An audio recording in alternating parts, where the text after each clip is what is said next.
Hello, my name is Dubois Gooding. How are you? And I'm getting ready to share a video here, a live video here that I'm going to be recording in regard to my wife and myself. We're getting ready to celebrate our seventh year anniversary, and I certainly want to share this with her and then you that might be viewing it, and hopefully it may encourage you in the area of marriage. And I believe that we have a very unique marriage, and we're going to share with you a little bit how this marriage came to be by the Lord. Now we know hear a lot of people saying that the Lord, excuse me, no, trying to grasp the air there a little bit.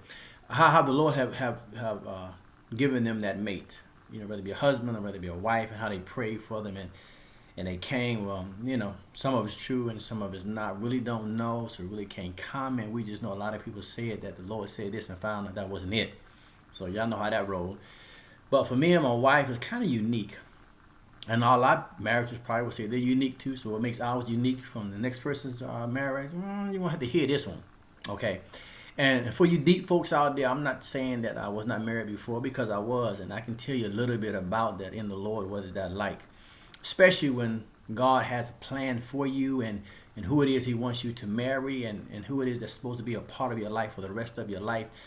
Because outside of covenant with God, the second greatest covenant is the covenant you have with that man or with that woman. And so I can know me always a person desiring to get married like I was. Even at the age of 16, I just didn't want to do the messing around, the kind of stuff, the jigging and all that kind of stuff. I just wanted to be one woman for the rest of my life. Somebody, oh, that's so romantic, whatever. But I did. And so I would pray, and really say, Lord, I just want the woman that you want me to have. And you know how we can pray that prayer, and also the devil can somewhat get a heads up on what you just prayed before you know it. Boy, you got all type of stuff coming your way, and then it took me getting married before and discovering, because I asked the Lord even about the marriage I was about to get into, and the Lord had warned me.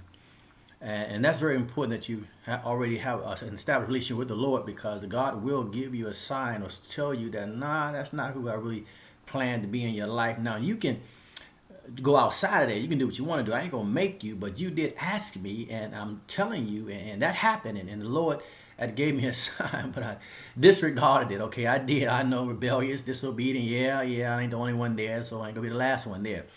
And I ended up marrying someone that the Lord did not have me to marry. And that had caused some other things to happen, without making a long story of it.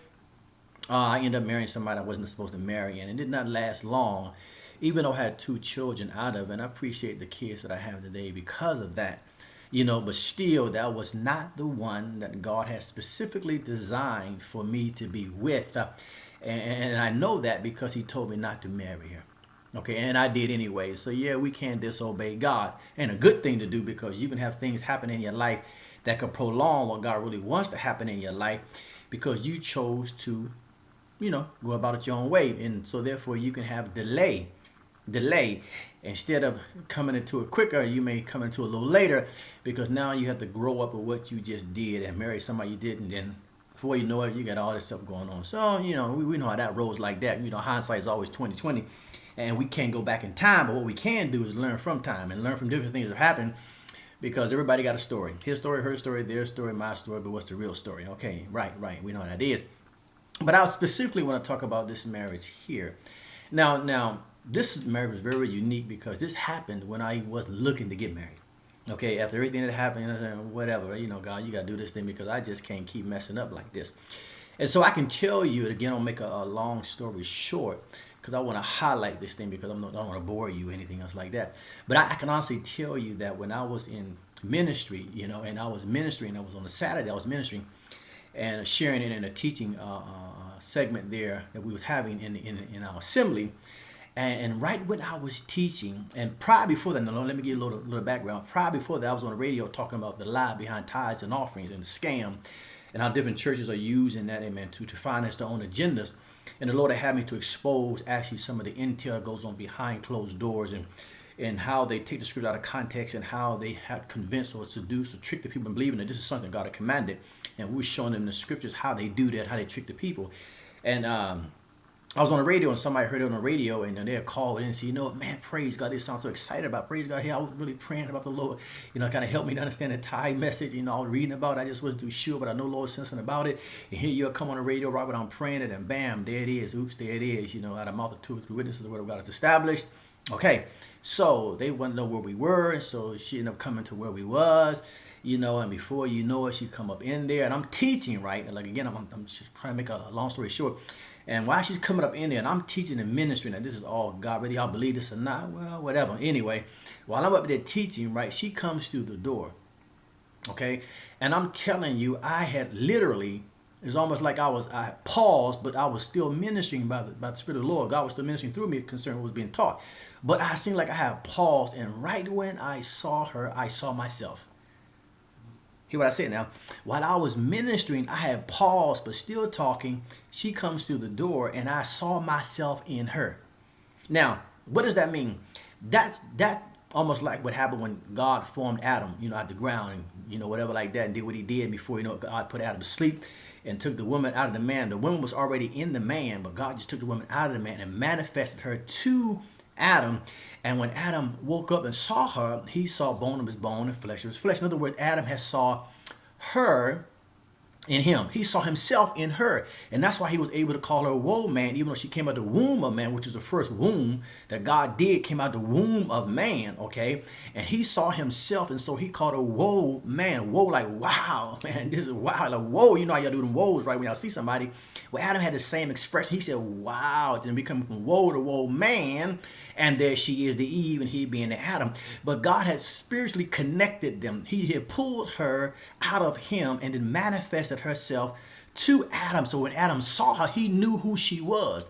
Well, that's God's design for marriage. God designs the marriage to the point that the man recognizes the woman and the woman recognizes the man, but the man is pulled out of her and brought to her. That's when the Bible says, he that findeth the right findeth the good thing and obtain a favor from the Lord.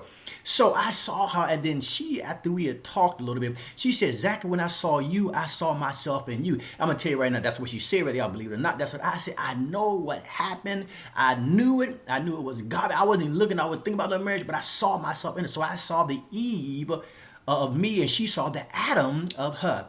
And that's after that, it was like, there you go. I mean, after that, here comes the marriage and everything.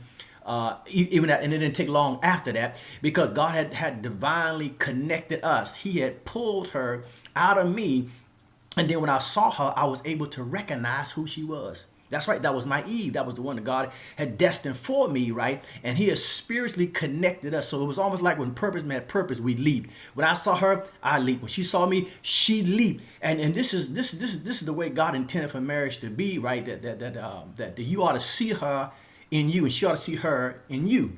Did y'all get that now? Yeah, I saw her in her, and she saw me. And saw me in her. It's almost confusing, don't it?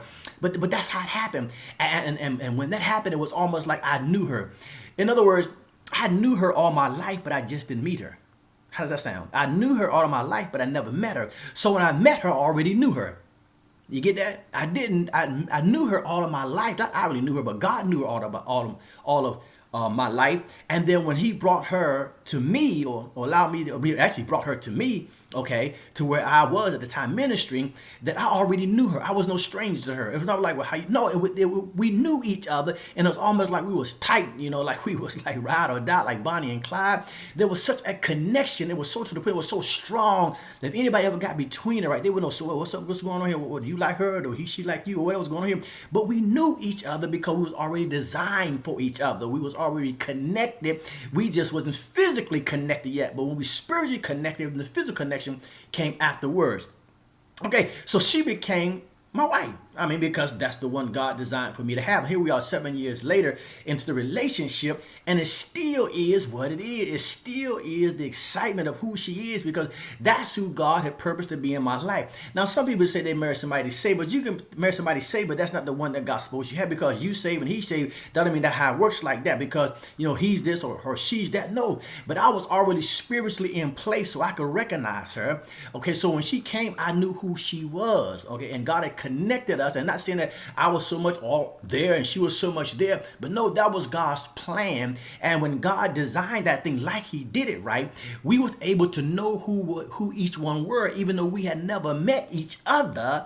But God brought us to the same city now. Brought me first, then bring her to the city. Didn't know why I brought her. He just told me to come to Orlando. She comes to Orlando. I don't know why. I don't know what's going on. I just get here, do what I do, ministry and everything else like that. And before you know it, God had someone here that he wanted me to spend the rest of my life with, because it's about ministry. Ministry first to the Lord, then ministry to one another. And God knew that I was spiritually in place to be able to be to her like Christ is to the church. So he connected us, man. I'm trying to tell you, this is how God wants marriages to be, that we see each other in one another. And we know that's who I'm supposed to be without question, without anything, because I knew her before I met her. So when I met her, I already knew her. Y'all go figure with that one, right? And I just kind of like want to share that video there with you, that you just can't enter into marriage, right? You have to know that God had divinely connected you together, and spiritually something must take place first. There must be a divine connection. There must be purpose met purpose. There must be leaping going on inside of you, not physically by the physical attraction. No, there must be a spiritual attraction from the Lord first that brings you together, and then afterward the physical attraction, and then before here comes the marriage, and here comes the covenant, and here comes the relationships of knowing one another as God designed it that way, the expression of love. So I am an expression of God to her. I'm going to let her know how God feels about her, because God reveals himself first to me. Then he reveals himself to her because I am the head, okay? And because I'm in place, I can be like a conduit, and God can tell the woman how much he loves her, but how the man's supposed to love her like he loves her on his own body. Come on here. And when you're in a relationship with like that, then you are called to protect the wife. You're there to provide for the wife. You're there to do any and everything that God, like Jesus to the church, you are to her. And she has no worries. She has no concerns. She has no fears, because you become like a shepherd to her and taking care of the sheep, if you will. Okay. And so the marriage itself becomes what God have designed it to become. Even though other things are coming together, you're learning one another in the sense of us physically learning one another, and each other's ways or whatever like that. But the spiritual connection must be there first before any other connection can take place.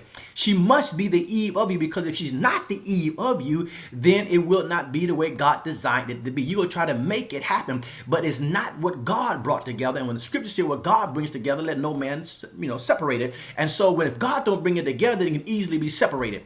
But if God brings it together, then it's not so easily separated, even though God can bring you together, but you must stay together. God ain't gonna make the marriage work. You must understand first that we belong to each other. And so now the two become one. Notice the word become one, not are one, but become one. And you become one as you spiritually grow together, naturally grow together, mentally grow together, physically, financially grow together. But at least one thing you must know, that she is the Eve of you and you are the Adam of her. And just wanted to share that briefly with you. So enjoy this for whatever what it does. If you have any questions about it and want to know more about marriage and how that thing really supposed to work, or what not really supposed to work, but how God designed it and what should take place before anything else takes place, then you can get a hold of us if you want to. Dubois and Natasha, you can reach us at 407-618-4480, 407-618-4480. If this short video have ministered to you any type of way, or will encourage you, or you may have questions about it, well, how will I know that's the Eve of me? And we can go in more detail about it. Like I said, we can't go so much in depth because it takes too much time. So we just want to give you a short story, if you will, behind how God brought myself and my wife together. And we're getting ready to celebrate again 7 years since the day we met until now. And still, she's my Eve. Okay, she's my Eve now. So give us a call if you want to know more about the video. Okay, we out. Take care.